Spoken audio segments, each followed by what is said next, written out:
A letter of instruction by Joseph Smith 3 Part 5, 18. Do the terms occurring in section 104, paragraph 18, wherein the office of patriarch is mentioned, refer to the priesthood as other officers including in the priesthood called Melchisedec, the words being, this priesthood descends from father to son. The words, this priesthood, occurring in the section referred to, apply to the Melchisedec priesthood and not to any office in the priesthood. The patriarch is an office or an order in the priesthood. There is a division of labor under different offices in the priesthood, but no division in the priesthood is created when a person is ordained to an office. One of the earliest teachings of the Church, and most substantial, is that there are but two priesthoods. The multiplication of the offices could not create an additional priesthood. 19. Is this priesthood referred to in this paragraph the same as that which appears in the third paragraph of section 104 wherein the provision for the choosing of a president of the high priesthood is given? Yes. The quotation referred to makes it clear and decisive that the priesthood from which the presiding officers are to be chosen in the Melchisedec priesthood, and not from any specific quorum or office in the priesthood. 20. Is there just reason for believing that the words designating the class and number of such class of officers, refer to and include only the members of the apostolic quorum?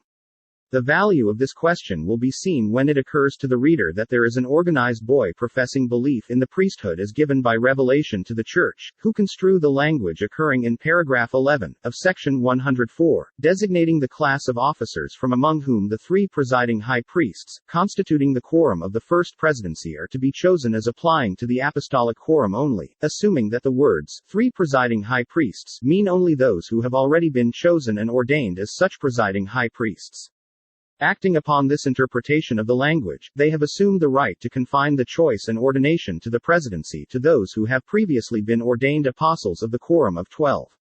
The term, three presiding high priests, who were to constitute the quorum of the first presidency applies to the three chosen and ordained after such ordination has taken place to the office of three presiding high priests over the Melchisedec priesthood, and by no means indicates that the appointment by revelation from God, and the choice and ordination by the Church are to be confined to the apostolic quorum only. 21. Or is the number there referred to inclusive of all the members holding and occupying in offices of the high priesthood?